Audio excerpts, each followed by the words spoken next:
everyone, this is Nate with another Backcountry beer review.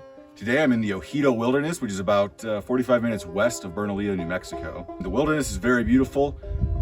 There's no real trails, so I kind of made my own route and ended up in this really nice place with a bunch of cool rock features and hoodoos. The weather can't really make up its mind, but right now it's sunny and warm, so I get to wear this very appropriate shirt for today's beer review.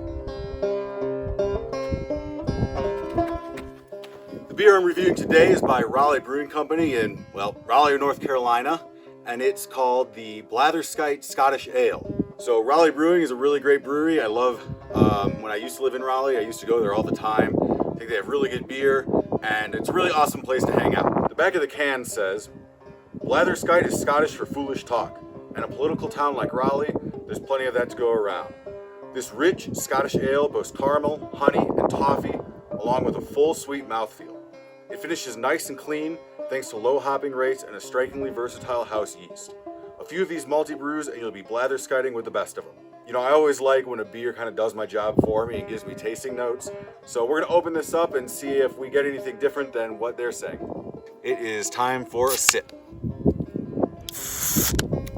Well, first impression, very delicious. I like this beer a lot. To kind of nail in on what the back of the can is getting at, yeah, I don't really get any hop flavor with this at all. I don't get anything. As far as the yeast flavor goes, I think the yeast actually might be imparting that honey note that they talk about on the back of the can, because yeast kind of gives that fruity note, and I think combined with the sort of natural sweetness from the malt, I think that's coming across as honey. From the malt itself, definitely toffee, caramel, they nailed it right there, but you know, those are sort of typical flavors for a malt-forward beer.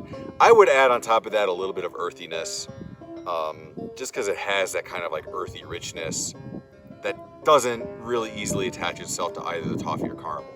Another thing that I would compare this to, which ironically I've never even had ever in my life, is Scotch malt whiskey mash.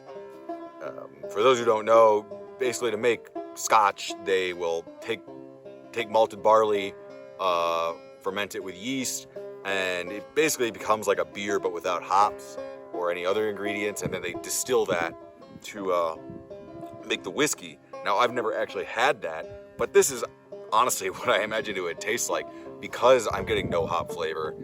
I'm really just getting these strong malt notes, a little bit from the yeast.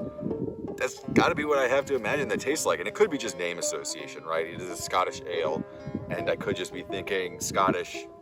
What are other things I know that are Scottish that I'm familiar with? And as far as food and drink goes, pretty much just Scotch whiskey. So whether that's the case or not, that's what I'm going to go ahead and say that I think this tastes like. All in all, though, it's a really delicious beer. I'm going to be honest, it's not complex. It really is just malt notes, and at that, it's the sort of like 2 or 3 most basic ones: caramel, toffee, maybe honey. But sometimes you don't want a complex beer, right? Sometimes you want to go to a brewery or grab a beer with your friends and just chat and shoot the crap, you know? And when you're doing that, you don't necessarily want a terribly complex beer because you're not going to appreciate it, right? You're talking, you're not paying attention to the beer, and you shouldn't be anyway. You're with your friends. And then on top of that, like, you don't want a hop bomb. You don't want an ABV bomb necessarily. So it depends on the mood, but this is a perfect beer for that. On that note, cheers, and have a Backcountry beer for me.